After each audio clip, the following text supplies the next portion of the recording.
2절부터 4절 시작. 나는 다른 사람에게 비하면 짐승이라. 내게는 사람의 총명이 있지 아니하니라.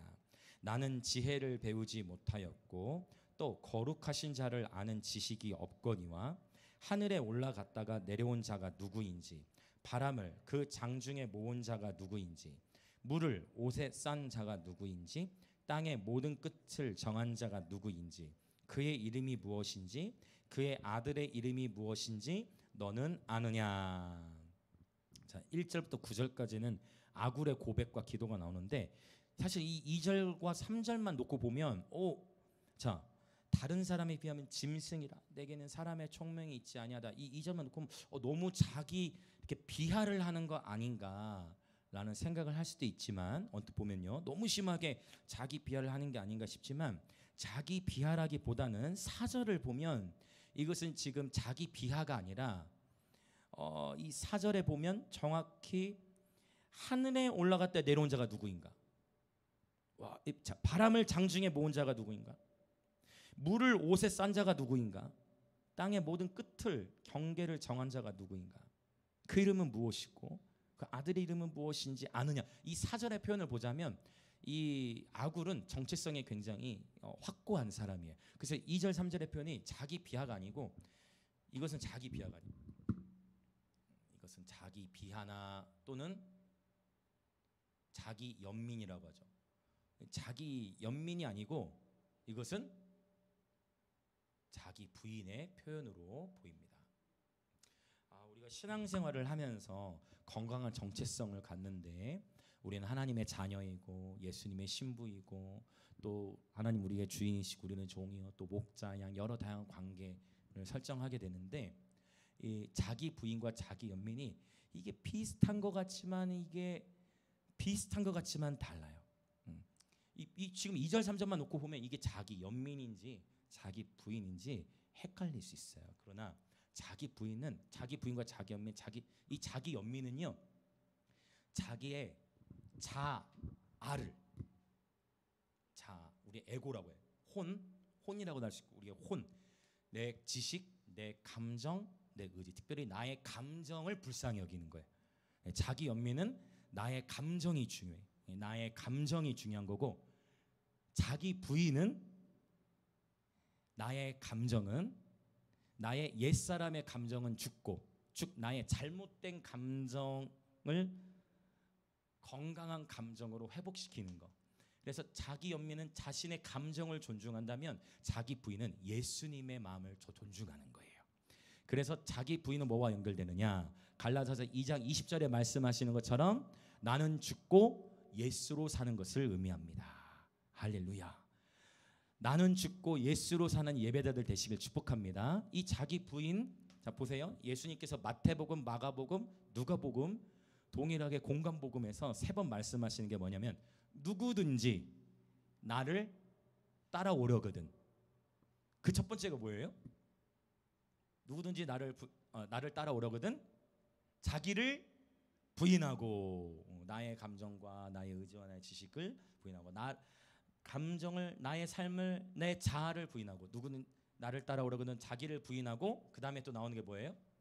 자기 부인과 날마다 자기 십자가를 지고 따를 것이니라. 저와 여러분마다 각자 자기의 십자가가 있어요. 저와 여러분이 우리가 삶을 아무리 서로 오픈하고 나누더라도 서로 다 모르는 영역이 있잖아요. 저와 여러분의 각자의 삶에 주어진 믿음의 분량이라는 것도 각 사람마다 다르지만 각자만이 감당해야 할 자신의 십자가가 있더라라는 거예요. 할렐루야.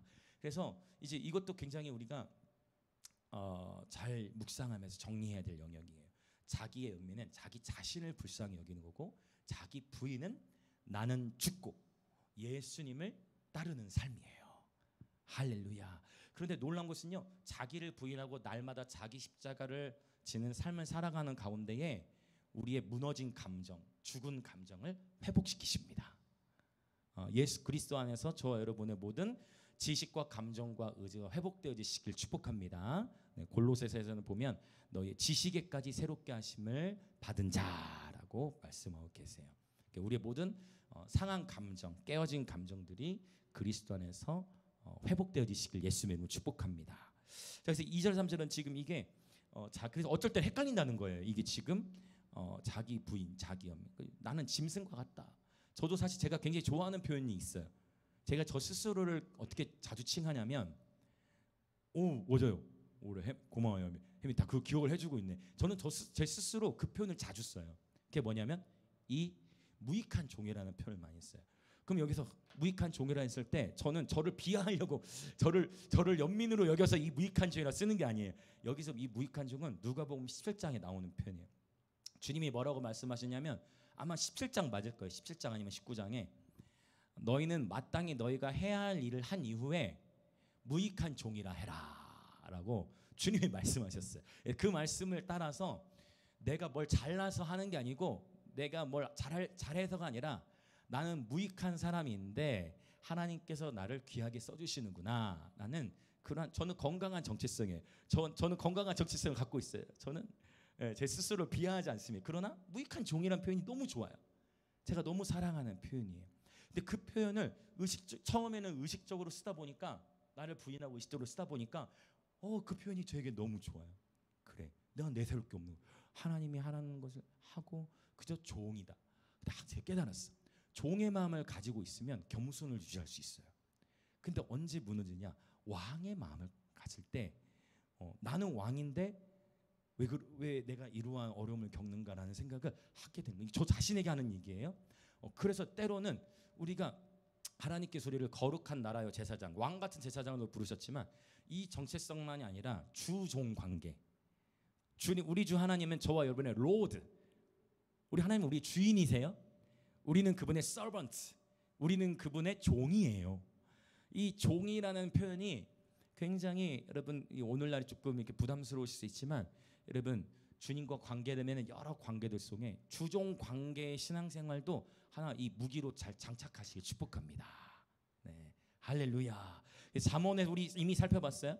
한번 같이 또 선포해 볼까요? 겸손은 존귀의 앞잡이입니다.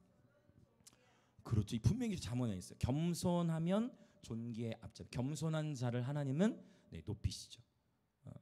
하나님은 교만한 자의 적이 되시고 겸손한 자에게 더욱 큰 은혜를 더하신다 하셨어요. 지금 2절 3절은 나는 짐승이라, 나는 지식이 없다, 지혜를 배우지 못했다라고 표현하지만 진짜 이 아굴이야말로 하나님 앞에서 얼마나 귀한 예배자인지 이제 밝혀져. 놀라. 이 30장에 사실 이 30장은 벌써 시간이 좀 많이 갔는데 이게 지금 나중에 이 30장 뒷부분을 보겠지만 욥기서의 후반부를 보는 것 같은 놀라운 이야기들이 펼쳐집니다. 일단 좀 속도를 내서 우리 그러면 5절 6절을 한번 보겠습니다. 5절 6절. 아굴은 이 자신의 삶의 정체성이 확실해 보여져요. 자, 5절 6절 시작. 하나님의 말씀은 다 순전하며 하나님은 그를 의지하는 자의 방패시니라. 너는 그의 말씀에 더하지 말라. 그가 너를 책망하시겠고 너는 거짓말하는 자가 될까 두려우니라. 아멘. 지금 이 하나님의 말씀은 다 순전하며라고 했어요. 여기 순전하다는 단어는요, 이 차라프라는 단어인데 이 차라프는 어떤 뜻이 있냐면 이게 사실은 금이나 은을 재련하다. 금이나 은을 재련하다라는 그런 의미가 있어요. 그러니까 용광로의 불을 견딘, 할렐루야, 그렇게 정련된 그러한 것이 바로 하나님의 말씀입니다. 하나님의 말씀은 불을 통과한 것이다. 우리에게 주어진 이 하나님의 말씀이라는 것은 수많은 시험을 통과한 재련된 순전한 금과 같다라는 그런 표현이. 다윗은 이걸 일찍 깨달았죠. 그래서 주의 말씀이 내게 그것 또한 금보다도 낫습니다.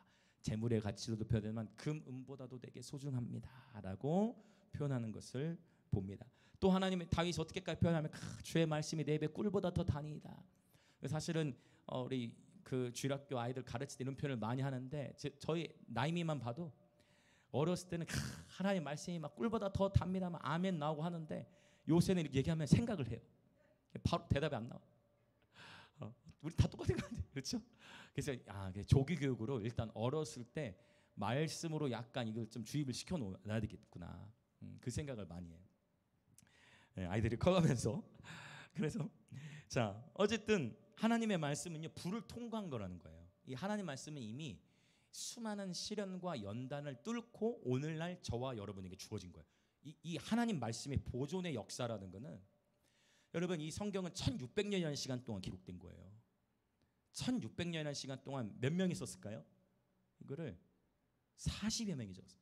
40여 명의 각기 다른 저자가 1600년이라는 시간 동안 다양한 시대적 배경 속에서 말씀을 기록했는데, 40여 명의 저자가 1600년이라는 시간을 들여서 기록한 말씀인데, 기가 막히게 창세기부터 요한계시록까지 다 누구를 향해 기록됐어요? 예수 그리스도. 놀란 거예요. 같이 살고 있었던 것도 아니고 1600년 다른 시간대 다른 장소에서 기록된 놀라운 하나님의 말씀이 기가 막히게 다, 구약 성경은 장차 오실 예수 그리스도, 신약은 이미 오신 예수 그리스도와 재림에 대해서 정확하게 말씀하고 있는 이 놀라운 경이로운 하나님의 말씀, 수많은 불의 연단을 통과해서 오늘 우리 앞에 주어진 거예요. 그리고 우리가 알 수 있는 것은 이 66권 외에도 더 많이 기록되는 외경과 위경이 있는데, 거기에는 도마복음, 도마서, 저희 이제 성서학자들은 그런 외경도 막 읽어요. 이제 그래서 왜 이게 들어오지 못했나? 그래서 아하, 이거였구나. 아, 이거였구나. 아, 이런 부분들이 성도들에게 혼란이 될 것 같으니까 하나님 그 397년입니까? 이 모든 성경들을 모아 이 종합 60권을 딱 정하는 사도회 공의회에서 이것들을 제한 거구나라고 딱 돌이켜 봤는데, 그렇게 보면은 위험해 보이는 요소들을 최대한 제하고, 그다음에 성경에 좀 늦게 채택된 이것을 정경으로 포함해야 되냐 말아야 되냐 했던 성경이 있어요. 그게 뭘까요, 여러분? 구약에서는 아가서가 아가서 가지고 학자들이 많이 고민했어요. 예, 뭐라고 할까? 성경 정경으로 채택하는데 이해되시죠? 아가서 이게 도대체 지금 이게 성경에 무슨 이야기냐? 근데 여러분 지금 생각하면 아가서가 채택된 거는요, 이것도 불의 시험을 통과한 거. 아가서는 우리에게 너무나 귀중한 말씀인 줄 믿습니다. 나중에 이제 아가서를 이제 주님과의 러브 스토리로 이제 또 풀어 나가게 될 건데, 왜냐면 아가서에 보면은 굉장히 이렇게 성적으로 적나라한 표현들도 기록이 돼 있고 한데요, 그게 사실은 우리 예수님과 그리스도의 신부와의 관계를 상징적으로 묘사한 그런 중요한 말씀이에요. 또 사실 신약 성경에도 가서 보면 유다서 같은 경우도 유다서의 외경에 대한 언급이 있고, 또 요한계시록, 이런 성경들은 정경으로 채택되는데 큰 불의 연단을 통과하면서 마침내 우리 앞에 정경으로 딱 채택이 됐어요. 외경이나 위경은 확실히 위험한 요소들이 있어요. 그래서 채택되지 못했어요. 자, 그런 차이들이 이렇게 있는데, 우리가 신뢰하는 것은 그래서 뭐를 신뢰하느냐? 하나님의 말씀의 보존의 역사를 신뢰하는 거예요. 우리 앞에 주어진 이 66권이 정경으로 주어지고, 사실 우리 다 그러잖아요. 믿고 이 말씀을 보는데 오늘 우리에게 주어지기까지 어떤 과정을 거치는지 잘 모르잖아요.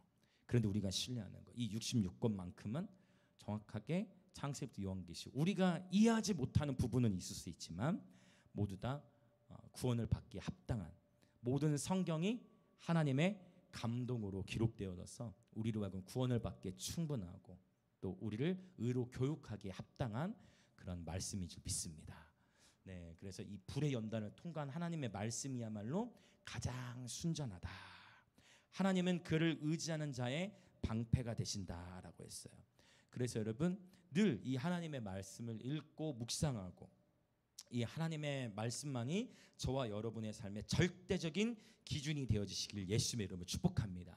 우리가 기도 중에 듣는 감동을 따라서도 순종해야 하지만, 그 모든 감동이라든지 아니면 어떤 환경적인 감동, 또는 기도 중에 주시는 그 마음의 내적 음성, 그 모든 것들을 반드시 불을 통과한, 이 하나님의 불을 통과해서 우리 앞에 주어진 이 기록된 하나님의 말씀을 통해 분별해야 돼요. 할렐루야. 이 기록된 하나님의 말씀만이 순전한, 오직 완전하고도 순전한 하나님의 그러한 계시인 줄 믿습니다. 그래서 6절에 너는 그의 말씀에 그 어떤 것도 더하지 말라라고 말씀하고 계세요. 자, 제가 봤을 때 오늘 이 본문의 핵심 주제는 7절부터 9절 같은데, 마지막에 이 7절부터 9절을 보고 그 밑에 9절을 먼저 살펴볼게요.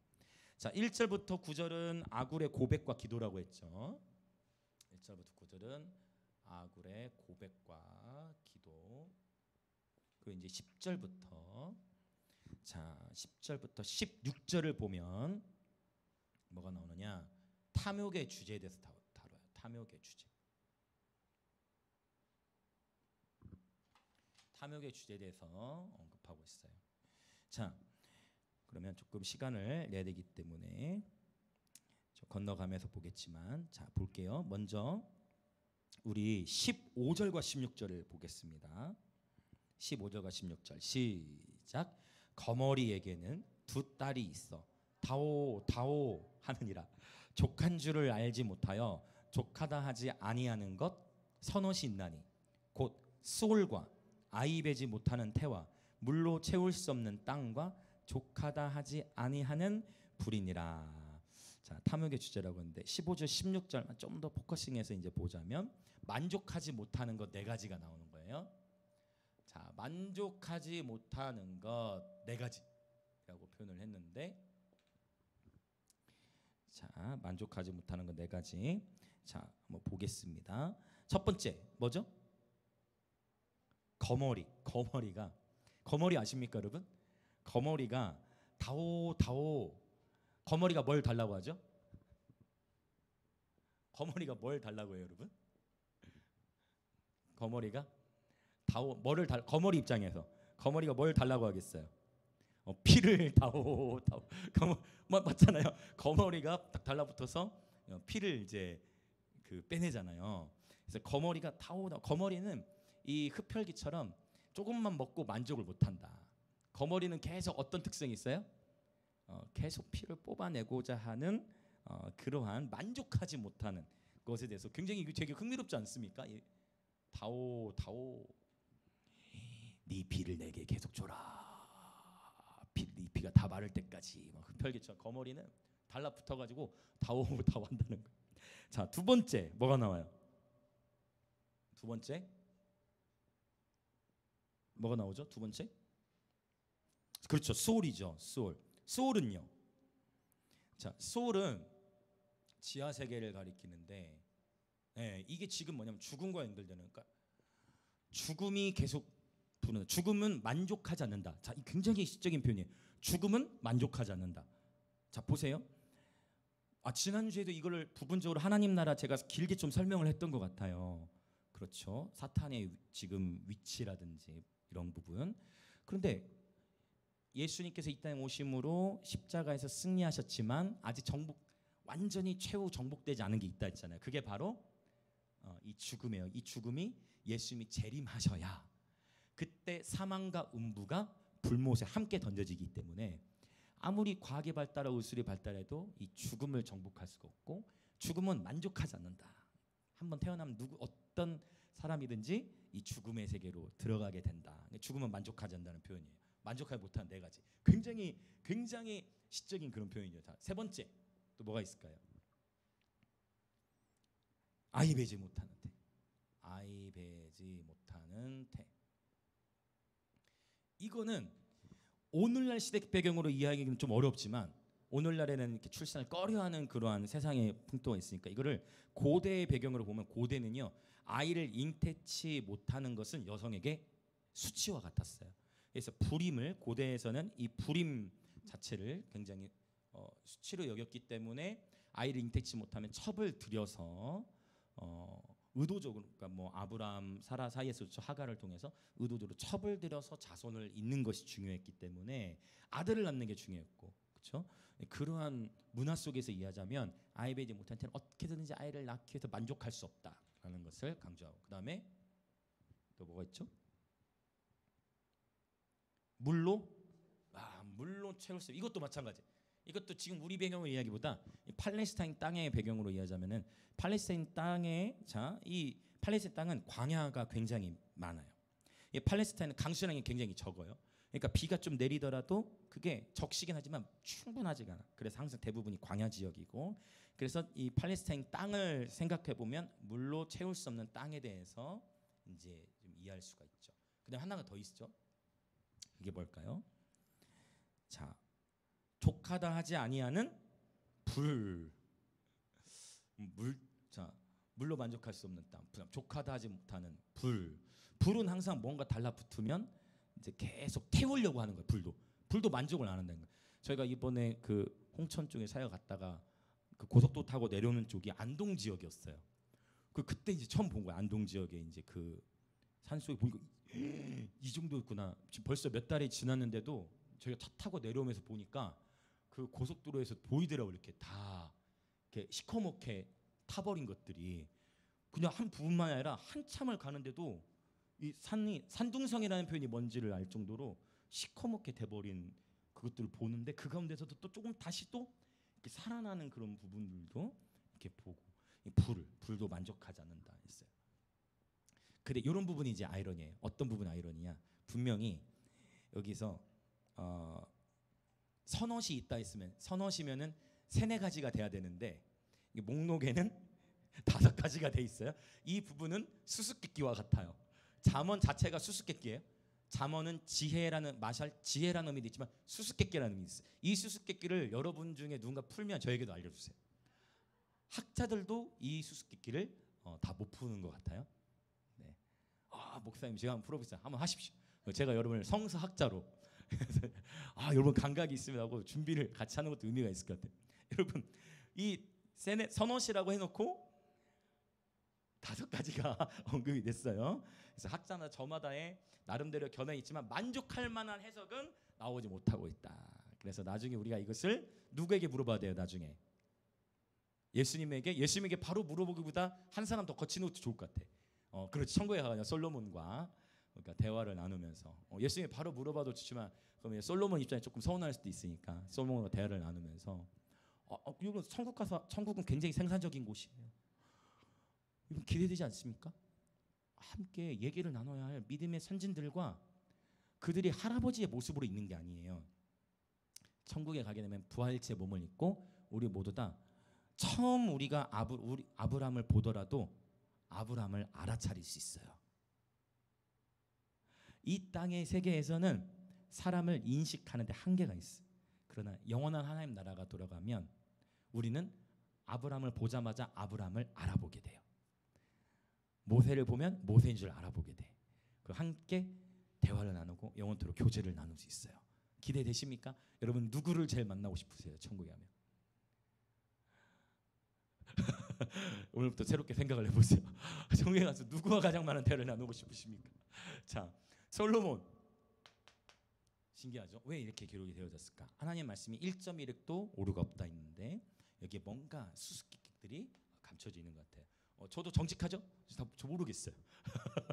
그리고 주석을 봐도 다 학자들 계속 뭔가 좀 만족스럽지 않아. 이렇게 우리가 다 이해할 수 없는 영역들이 있는데 이거를 우리가 주님께 또 솔로몬에게 또 각 저자들에게 물을 필요가 있을 것 같아요. 자, 그다음에 더 나가 볼게요. 이제 자, 만족하지 못한 4가지가 있다 했고 그다음에 나오는 게 또 뭐가 있을까요? 이제 18절부터 20절에도 보면 자, 18절부터 20절 같이 한번 읽어볼까요? 시작. 내가 심히 기히 여기고도 깨닫지 못하는 것 선엇이 있나니 곧 공중에 날아다니는 독수리의 자치와 반석 위로 기어다니는 뱀의 자치와 바다로 지나다니는 배의 자치와 남자가 여자와 함께한 자치며 음녀의 자치도 그러하니라. 그가 먹고 그의 입을 씻음같이 말하기를 내가 악을 행하지 아니하였다 하느니라 했어요. 자, 18절부터 20절은 그럼 무엇이죠? 심히 어떻게 표현되어 있습니까? 기이한 거. 기이 여기면서도 이 오늘 역사 가운데 가장 총명하다 했던 이 솔로몬마저도 기이하면서도 마치 다 깨닫지 못했다. 이게 아굴이 표현한 것인데 자, 솔로몬의 이 잠언에 포함이 되어 있어요. 심히 기이한데 깨닫지 못하는 게 있다. 그게 무엇입니까? 첫 번째, 공중에 날아다니는 독수리의 자치. 독수리. 너무 신기하다는 거예요. 독수리가 중력을 이기고 가장 높은 곳으로 막 날아오르는데 어떻게 다른 새들보다 독수리는 더 멀리 더 높이 이렇게 날아오를 수 있느냐. 이 독수리의 자치를 다 이해하기 어렵다. 중력을 이기고 높이 날아다니는 이 신비함, 독수리의 신비함, 독수리의 자치에 대해서 얘기하고 두 번째는 그렇죠. 반석 위로 기어다니는 뱀의 자치. 뱀도 신기하다 이거죠. 팔 다리가 없는데 어떻게 반석에 붙어서 기어다니면서 떨어지지 않고 기가 막히게 막 이렇게 나타나는가. 그 뱀의 자취도 너무나 신기하다라고 표현해. 물 위를 막 미끄러지듯이 막 다니는.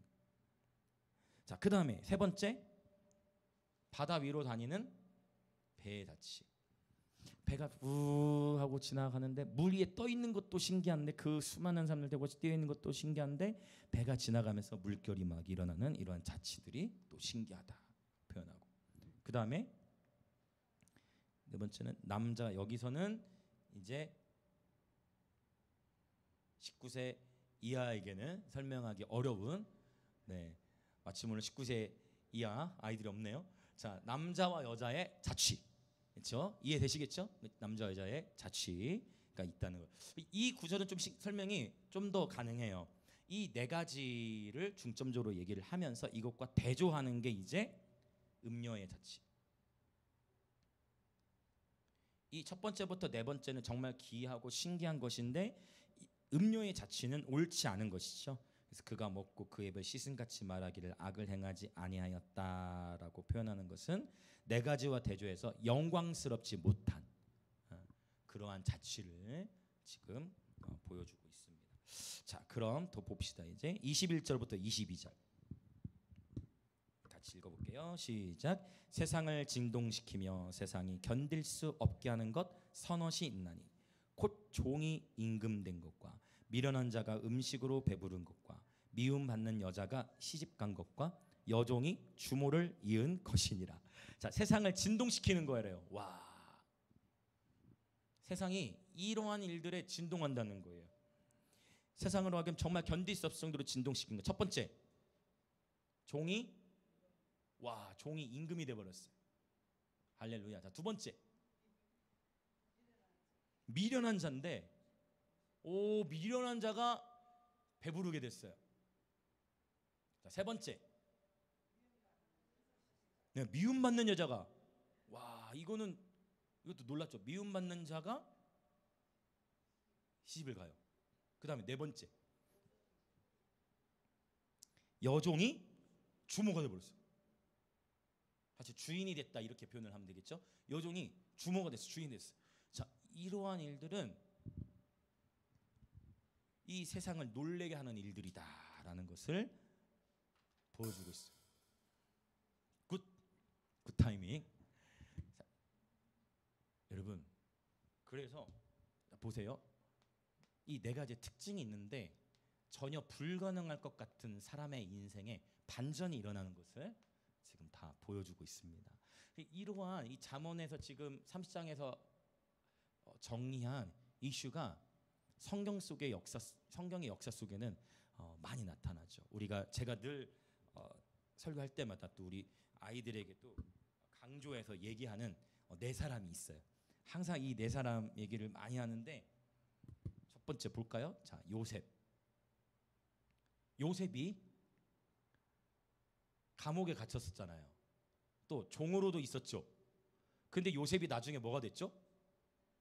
총리가 됐습니다. 할렐루야.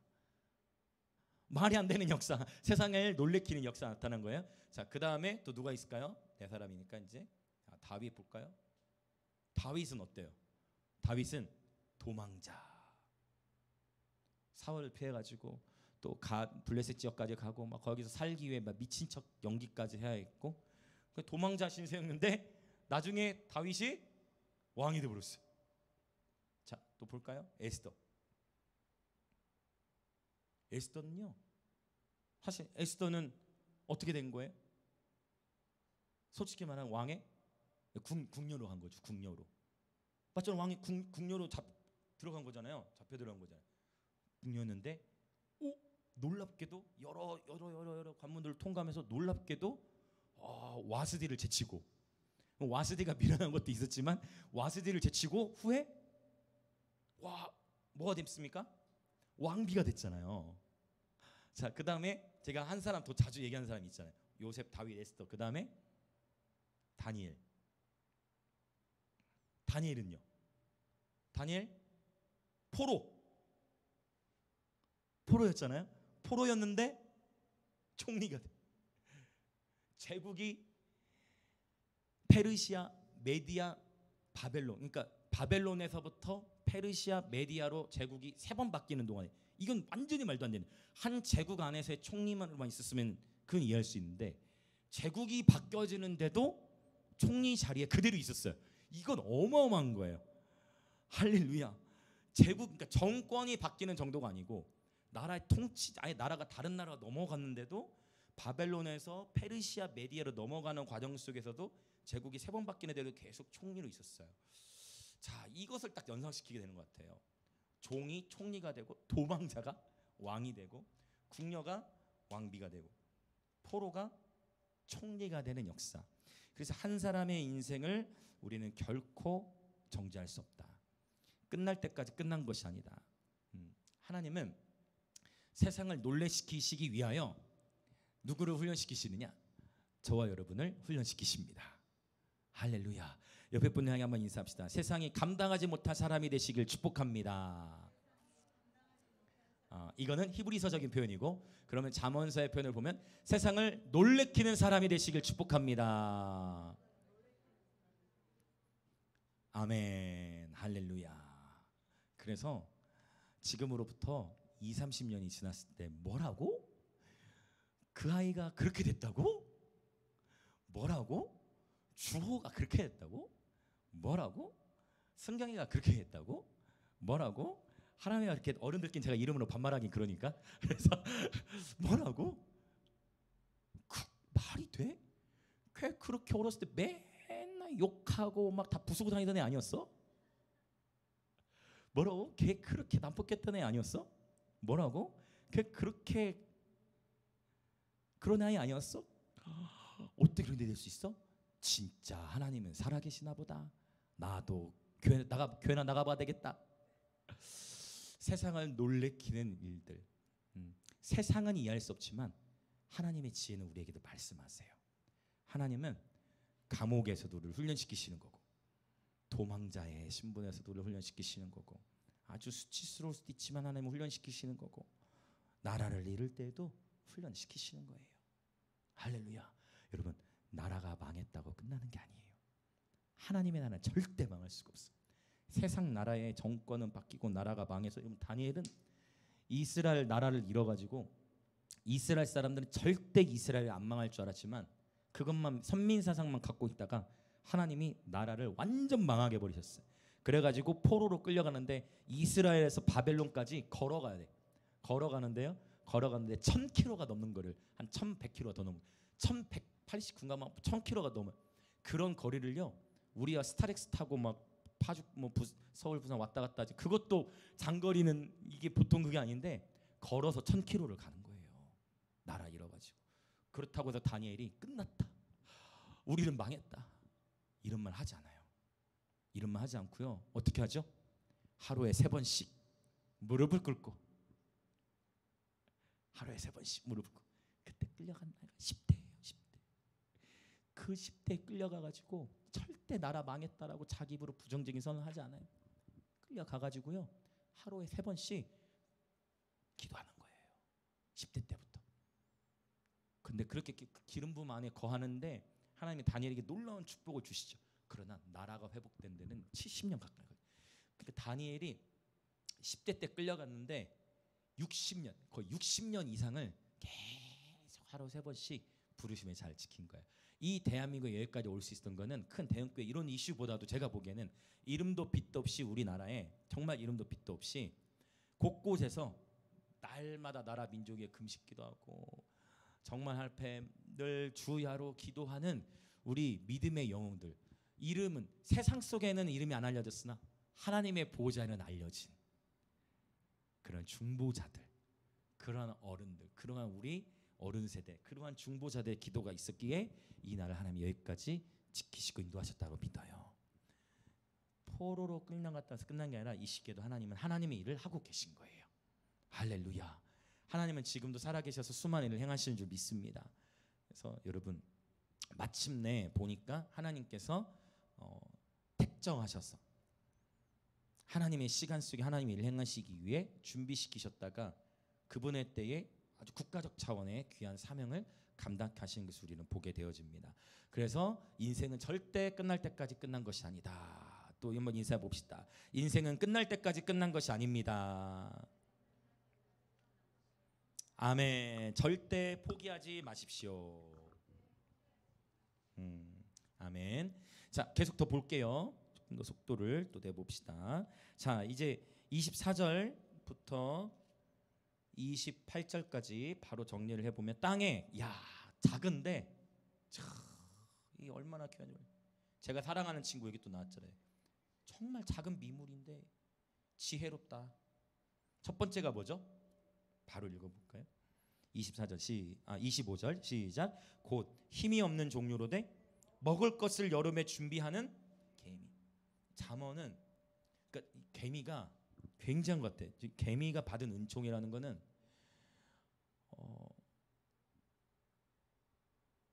이 잠언에 개미가 많이 나오잖아요.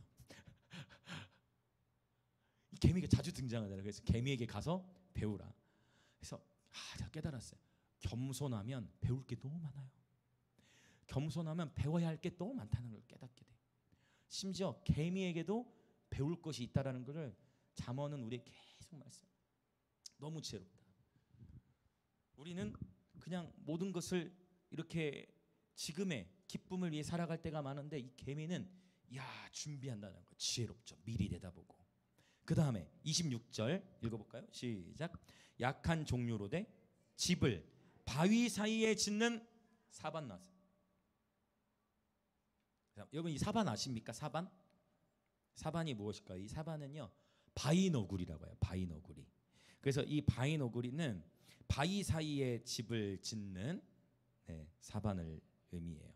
그래서 바위 사이에 집을 짓는다는 뭐냐면 큰 짐승들로부터 해를 받지 않을 수 있는 지혜가 있는 거예요. 아주 탁월한 지혜. 아주 작은 건데 바위 사이에다가 집을 지어서 큰 짐승이 사자나 이런 것도 와서 절대 집어삼키지 못하도록 가장 안전해요. 가장 지혜로우면서도 안전한 이 피조물을 말하고 있어요. 너무 놀라워요. 자, 그다음 세 번째 27절 시작. 임금이 없으되 다 떼를 지어 다니는 메뚜기. 메뚜기도 참 원래 이 메뚜기가 재앙에서는 안 좋은 의미로만 쓰였잖아요. 그러니까 메뚜기가 출애굽 재앙에서는. 그런데 이 메뚜기조차도 메뚜기가 여러분 한 마리만 있을 때는요 잘 죽어요. 왜냐면 우리조차도 메뚜기 한 마리 에이 하고 밟아버려. 물론 아이들은 메뚜기를 가지고 이렇게 놀지만, 이번에 저희가 캠프 이제 그 양덕 기도원을 갔는데 거기에 막 벌레들도 많고 하니까 우리 여성 예배자들은 난리가 났어요. 막 어머 막 나방들이 막 날아다니고 막 벌레들이 막 날아다니고, 나방도 애들이 증언해요. 나방이 이렇게 생겨, 이렇게 크대 나방이. 에이 정말 그렇게 크다고? 근데 그렇게 큰 애들도 좀 있긴 해요. 시골 같은 데 가면 가나안 땅의 나비 같은 막 나방인데 요만한 게 아니라 진짜 막 이렇게 두 손을 합친 거. 대왕 나방 막 이런 거 날아다니고. 여러분 메뚜기가 한 마리만 있을 때는 위협적이지 않지만, 메뚜기가 때로 있으면 모든 농작물을 다 먹어치워 버리고, 그래서 보통 때로 다닐 정도의 크기는 약간 황충 들어보셨죠? 황충스러운, 중국이나 이런 메뚜기 때 출현할 때 황충때가 출현해서 나타나는 종말론적인 그 뭡니까? 요한계시록 9장에 보면 황충때가 나타나가지고 해를 가하는 이야기들 나오는데, 하나님의 인침을 받은 자들은 절대 해함을 받지 않는다 했어요. 그러니까 항상 이 악의 세력을 두려워하기보다 우리의 초점을 하나님께 둬야 돼요. 어떤 어려운 상황 속에서도 하나님께서 그분의 인침 받은 자들을 보호하신다. 하나님의 보호에 우리가 포커싱을 해야 돼요. 어쨌든 이 메뚜기가 지혜로운 것은 혼자 있으면 죽으니까 때로 다닌다는 거예요. 그래서 때로 다니는 메뚜기에 대해서 메뚜기의 지혜를 언급하고 있고, 아주 작은 미물이죠. 자, 네 번째 28절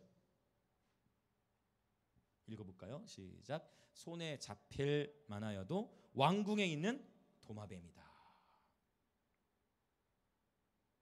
도마뱀에 대해서, 이 도마뱀 여기서 손에 잡힐 만하여도라고 표현한 것은 잡힐 듯 잘 잡히지 않는다라는 것을 표현하고 있어요. 근데 이 도마뱀이 바로 왕궁에 거한다. 그래서 나중에 우리가 이제 선교지를 다니다 보면 집 안에 도마뱀이 있는 국가들을 가게 될 것 같아요. 언젠가는 집 안에도 도마뱀이 있는 그런 집들 가게 될 거예요. 언젠가는. 그런 국가들이 있어요. 도마뱀과 같이 자. 그런 일이 일어납니다. 그래서 막 뱀 막 지나다니고, 뱀 지나면 지금은 놀래지만 이게 다 훈련이에요. 나방도 훈련이에요. 그래서 뱀 지나면 뱀 지나가네. 이제 이렇게 그런 국가들도 나중에 또 가지 않을까. 막 음식을 주는데 막 눈알, 가장 귀한 거니까 이거 먹어야 됩니다. 닭 눈알, 닭 털 다 그대로 있는 거 막 먹어야 됩니다. 막 개구리. 자, 우리 민족이 기준이 개구리 막 먹어야 돼. 주는 대로 먹어야 돼. 그래서 저는 이게 다시 한국에 있을 때는 음식을 우리가 자유롭게 선택할 수 있으니까 괜찮은데, 너무 저희가 어떤 은총을 주셨냐면 성교지만 가면 주는 대로 다 먹어요. 성교지만 가면 주는 대로 다 먹는, 지금까지는 그런 은사를 주셨는데, 물론 화장실은 가게 돼요. 화장실은 가게 될 수 있어. 그러나 이제 그런 것들, 이제 성교지에 가게 되면 주시는 대로, 대접해 준 대로 이제 먹어야 되는. 또 어떤 나라는 또 우리는 이제 다 먹으면 이제 끝났다 싶은데 맛있게 먹는다 생각하고 더 갖다 주신 분들이 있어요. 그 참 되게 힘든 영역일 수 있지만 음식 먹는 게 사역과 연결되기 때문에, 그래서 도마뱀도 굉장히 지혜롭다라는 것을 말씀하고 있고, 자, 더 속도를 내서 이제 29절부터 31절 또 네 가지가 나오는데, 자, 같이 읽어볼까요? 시작. 잘 걸으며 위풍 있게 다니는 것 선엇이 있나니 곧 짐승 중에 가장 강하여 아무 짐승 앞에서도 물러가지 아니하는 사자. 할렐루야. 와, 사자는 가장 위험스럽죠. 자, 두 번째, 사냥개, 전투 훈련이 잘 되어 있는 거예요. 그러니까 훈련된 멍멍이는 아주 강한 용사와 같죠. 자, 세 번째, 숫염소. 숫염소 아주 그냥 당당하게 들이받아버려요. 네, 막 감당할 수가 없다. 위풍이 있게 막 염소 들이받는다. 자, 네 번째, 당할 수 없는 왕에 대해서 언급해요. 왕이 가지고 있는 권위를 의미하는 거죠. 자, 이렇게 잘 걸어 위풍 있게 다니는 것도 선엇이 있다라고 했고, 그 다음에 32, 33절인데요. 32절을 읽어볼까요? 시작. 만일 내가 미련하여 스스로 높은 채 하였거나 혹 악한 일을 도모하였거든 내 손으로 입을 막으라. 자, 이것은 뭐예요? 결국 32절에서는, 그러니까 지금 이 패턴이 제가 그냥 말씀드린 욥기서 후반부에 나오는 것과 굉장히 유사해요. 욥기서 후반부 보면 계속 하나님께서 이 온 우주 만물의 창조 섭리를 네가 삼성의 띠를 풀 수 있냐? 네가 저 별의 원리를, 이치를 이해할 수 있느냐? 하면서 막 피조물들, 악어에 대해서 얘기 나오고, 그다음에 가장 미련한 것들, 뭐 낙타 이런 친구들 나오고, 까마귀, 이런 까마귀 왜 우냐, 이런 설명들 쫙 하시다가, 그런 설명을 다 한 이후에 욥이 갑자기 하나님 앞에서 이제 회개하기 시작하잖아요.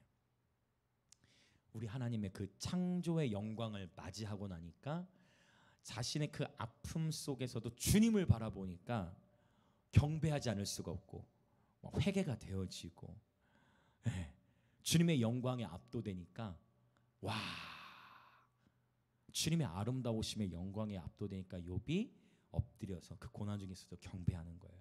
그리고 자기에게 함부로 얘기했던 친구들을 오히려 용서하고 축복 기도를 해주고, 하나님은 마침내 욥에게도 놀라운 축복을 주셨죠.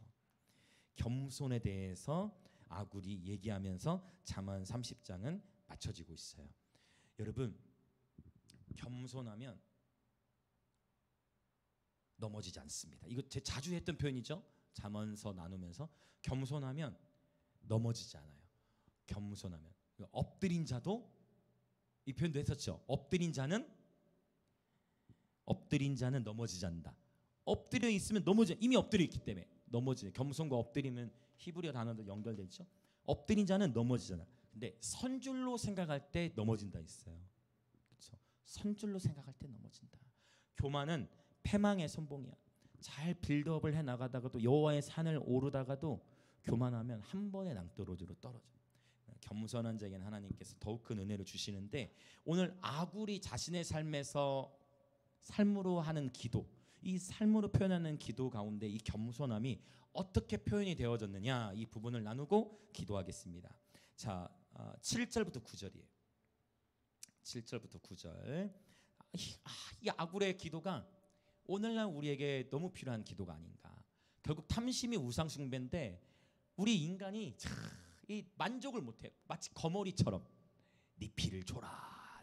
난 네 피를 더 원한다. 만족할 수 없다. 거머리를 떼어내기 전까지는 계속 피를 빨아먹고 막 에너지를 고갈시킨 것처럼 집요하게 만족하잖아.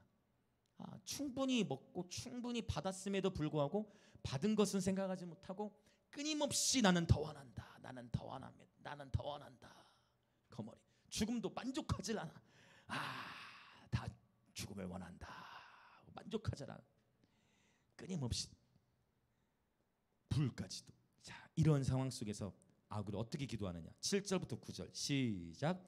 내가 두 가지 일을 주께 구하였사오니 내가 죽기 전에 내게 거절하지 마시옵소서.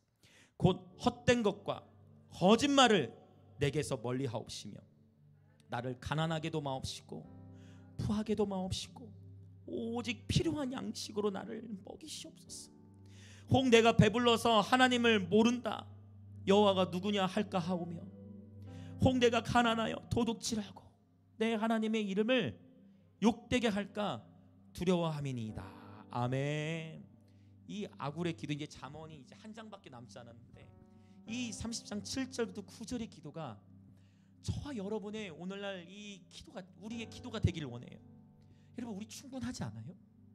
여러분, 굶지 않고 있고 먹고 있고 사는, 제가 어제였나 오늘이었나 저희 아내에게도 차 타고 가면서 여러 일정들 감당하면서 여보, 모든 것이 감사하다.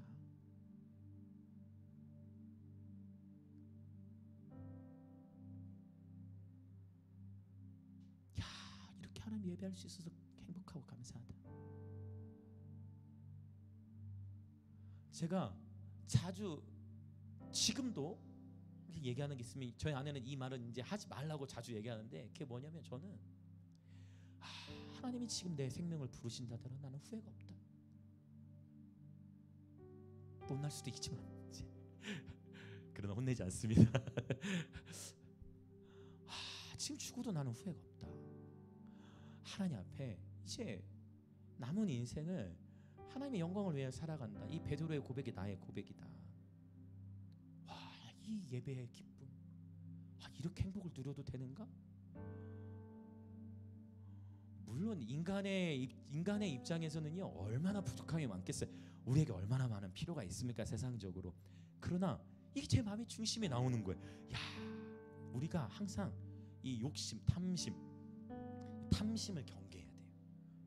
사역에 있어서 성공지향적이 되면 안 돼요. 그냥 오늘도 행복한 거예요. 오늘도 행복을 누리는 거죠. 굳이 이 자리에 수천 명이 있어야만 성공한 거 아니에요. 죄송하게도 저도 이미 수천 명 앞에서 많이 인도해보고 다양한 곳에서 인도해보겠지만 그거 아무것도 아니에요. 오히려 자꾸 스포트라이트만 받고 자꾸 많은 앞에서만 서면 그게 더 위험해. 이게 멀쩡한 사람도 권력이 임하면, 정치인들도 그런 분들이 많이 멀쩡하고 참 잘 나가다가도 어느 순간 권력이라는 늪에 빠지면 어느 순간 막 거짓말을 하게 되고 어느 순간 막 논리 오류가 일어나게 되는데 자신은 그걸 모를 수 있어요. 인지의 부조화가 일어나면 자신은 그걸 모를 수가 있더라고요. 그래서 제가 깨달아요. 이 모든 것 시작은 도대체 무엇인가? 하나님의 사랑은 절대로 실패하지 않습니다. 아멘. 하나님의 사랑은 절대로 실패하지 않는데 문제는 뭐냐? 우상 숭배를 하면 들어도 듣질 못하고 보아도 보질 못하고 깨닫지를 못한다는 거예요. 내 마음 안에 우상이 있으면 그 우상을 회개하지 않으면 하나님의 사랑은 절대로 실패하지 않아요. 하나님의 사랑이 이겨요. 할렐루야.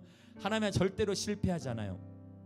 그러니까 가룟 유다의 길로만 가지 않으면 베드로처럼 잠시 회피할 수도 있고, 베드로처럼 너무 부끄러워가지고 자신이 주님 배반했기 때문에 너무 부끄러워서 그럴 수도 있지만 가룟 유다에게는 기회가 없는 거야. 베드로에게는 무수한 기회가 있죠. 이게 가룟 유다 베드로의 차이인데 요한복음 두 개를 딱 대조해요. 같은 장 안에서 베드로에게 기회가 있죠. 왜요? 자기가 아무리 부족함이 나타났고 막 호언장담했는데 박살났잖아. 완전히 말씀 앞에 그대로 주님 말씀대로 내가 배신을 했네. 이런 너무 부끄러워가지고 베드로가 에이 내가 무슨 목사냐, 아유 내가 무슨 사람을 낚냐, 다시 고기나 잡으러 가야 되겠다. 그런데도 주님이요 절대 포기치 않지. 주님 끝까지 가가지고 베드로를 끌어온단 말이에요. 하나님의 사랑은 결코 이건 모순이 아니에요, 여러분. 하나님의 사랑은 절대 실패하지 않아요. 그러나 예수님이 가룟 유다를 끝까지, 예수님이 가룟 유다에게 굉장히 신경 많이 썼어요. 예수님이 가룟 유다에게 정말 심혈을 많이 기우셨어요. 성찬식 할 때도 예수님 옆에 앉으셨어요. 예수님 한쪽은 요한이고 한쪽은, 예수님이 사실은 베드로에게는요 굉장히 세게 얘기했어요.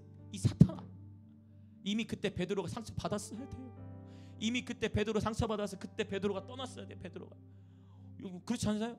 수제자에게 제자들 다 인데서 이 사탄아 물러가라. 그 실제 사탄이 아니잖아요. 베드로에게 수제자 인데서 이 사탄아 물러가라. 네가 하나님의 망대긴다.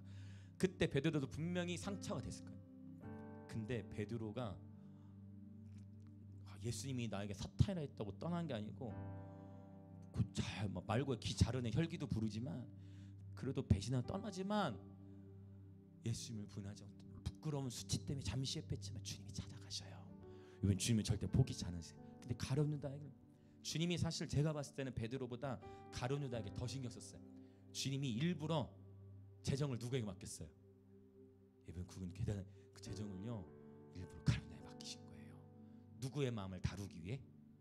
가룟 유다의 마음을 다루기 위해. 가룟 유다의 마음을 다루기. 주님이 가룟 유다 정말 신경했어요. 가룟 유다의 마음을 다루기 계속 신경을 썼는데 가룟 유다가 계속 심장이 계속 쿵쿵쿵했어요. 예수님 팔기 직전에, 예수님 건네기 직전에도 주님이 그 떡을 가룟 유다에게 주면서 이 떡을 포도주에 찍어서 준 자가 나를 넘길 거다 하고 가룟 유다에게 딱 주죠. 가룟 유다가 그걸 안 먹었어요. 받고 나갔어요. 결국 가룟 유다가 그 떡 성찬에 참여하질 않았던 거예요. 가룟 유다가 나갔어요. 너무 아쉬워. 주님은 끝까지 가룟 유다를 옆에 그 예수님의 머리를요, 예수님의 머리를 가룟 유다에게 대요. 예수님이 가룟 유다에게 그렇게 얘기하시고, 그런데 가룟 유다가 스스로 예수님께서 부활하시고서 저는 그렇게 믿어요. 만약 가룟 유다가 스스로 목숨을 끊지 않았으면 분명히 여러분 예수님이 가룟 유다에 갔겠어요, 안 갔겠어요? 저는 무조건 예수님 갔을 거라 생각해요. 그 정도 배신쯤이야. 뭐 다 버리고 갔는데. 우리 예수님은 속이 좁지 않으세요.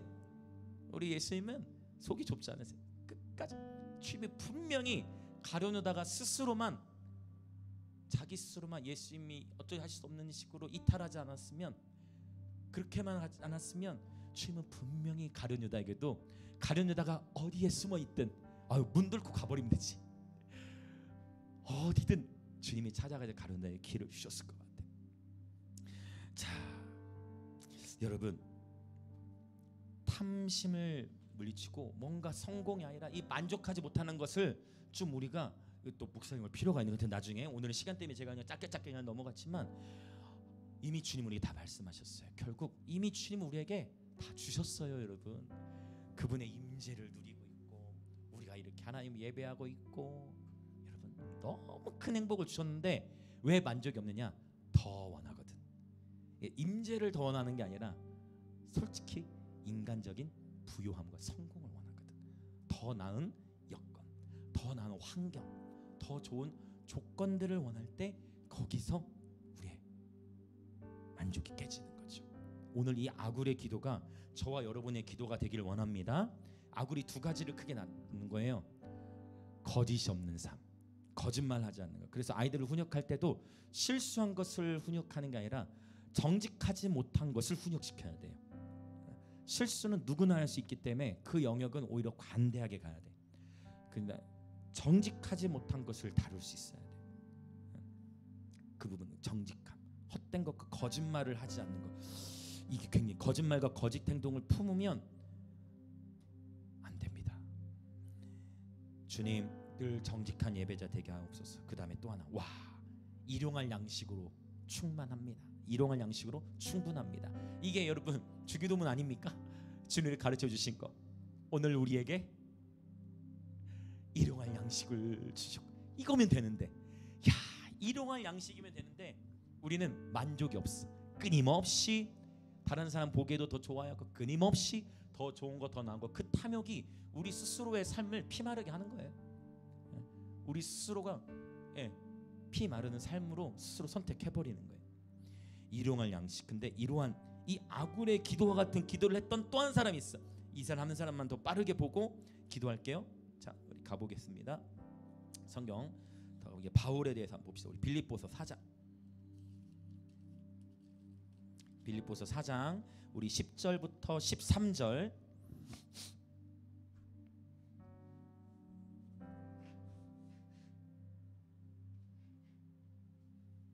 10절부터 13절 같이 읽겠습니다. 시작. 내가 주 안에서 크게 기뻐함은 너희가 나를 생각하던 것이 이제 다시 싹이 남이니 너희가 또한 이를 위하여 생각은 하였으나 기회가 없었느니라. 내가 궁핍함으로 말하는 것이 아니니라. 어떠한 형편에든지 나는 자족하기를 배웠노니 나는 비천에 처할 줄도 알고 풍부에 처할 줄도 알아. 모든 일 곧 배부름과 배고픔과 풍부와 궁핍에도 처할 줄 아는 일체의 비결을 배웠노라. 내게 능력 주시는 자 안에서 내가 모든 것을 할 수 있느니라. 할렐루야. 정확하게 아굴의 기도와 연결되는 것 같아요. 여러분, 여기서 능력은 어떤 능력을 의미할까? 13절에 내게 능력을 주시는 주님 안에서 모든 것. 우리 이거 정말 좋아하고 많이 부르는 찬양이 저 정말 사랑하는 그런 말씀인데요. 이 13절에서 말하는 내게 능력, 여기서 말하는 능력은요, 사실 어떤 능력이냐면 일체 비결이에요. 여기서 말하는 원래 능력이 일체 비결 말하는 거예요. 그러니까 궁핍함에도 불구하고 그 궁핍함이 내게 문제가 되지 않는 거예요. 그래서 하나님이 나에게 맡겨주신 그 부르심의 사명을 감당하는 것입니다. 할렐루야. 여기서 말하는 능력은 일체의 비결을 배운 능력이에요. 그래서 감당하는 그 능력을 말씀하고 있는, 그냥 강력한 힘을 의미하는 게 아니라 궁핍해도 그 궁핍함을 이겨낼 수 있는 능력. 반대로 풍부함을 주셨다면 그 풍부함을 하나님께 감사하면서 풍부함에 의해 하나님과의 관계가 소홀해지지 않을 수 있는 능력. 고난 가운데 있든 승진 가운데 있든 어떠한 형편에든지 자족할 수 있는 능력인 줄 믿습니다. 할렐루야. 이것이 승리자예요. 궁핍하면 궁핍한 대로 궁핍함을 이겨내며 하이프레이즈하는 것입니다. 풍부하면 그 풍부함을 여러분 누리세요. 하나님이 풍부함을 주시면 그 풍부함에 감사하십시오. 그러나 그 풍부함 속에서도 하나님과의 관계에 소홀히 하지 않을 수 있는 능력. 어떠한 형편이든지 자족할 수 있는 일체 비결을 배운 예배자들 되시길 예수님의 이름으로 축복합니다. 그러니까 바울이 감옥에서 감옥 밖에 있는 성도들에게, 물리적으로는 감옥에 갇혀 있지만 영으로는 자유한 바울이 물리적으로는 감옥 밖에 있지만 영혼은 갇혀 있는 이들에게 내가 주 안에서 크게 기뻐함은, 할렐루야, 갇혀 있지만 갇혀 있지 않은 바울이 다시 말하더니 항상 기뻐하고 기뻐하라라고 선포하고 있는 줄 믿습니다. 이 시간에 함께 기도하겠습니다. 함께 기도합시다. 오 하나님, 오늘 아굴의 잠언을 우리에게 주셔서 감사합니다. 하나님, 이 지극히 작아 보이는 미물을 통해서도 배울 게 넘쳐납니다. 하나님, 개미의 지혜를 배우게 하소서, 사반의 지혜를 배우게 하소서, 메뚜기의 지혜를 배우게 하소서, 도마뱀의 지혜를 배우게 하소서. 하나님, 끊임없이 하나님은 이미 우리에게 승리와 기쁨을 주셨는데 만족하지 못하는 이 컵리처럼 다오다오, 하나님, 우리 스스로의 탐심이 우리를 피마르게 한 건 아닌지, 하나님, 죽음, 만족하지 않는 죽음, 또 땅, 불, 끊임없이 태우고자 하는 불처럼 만족하지 않는 것이 아니라 하나님, 이 시간 우리의 모든 탐심을 회개합니다.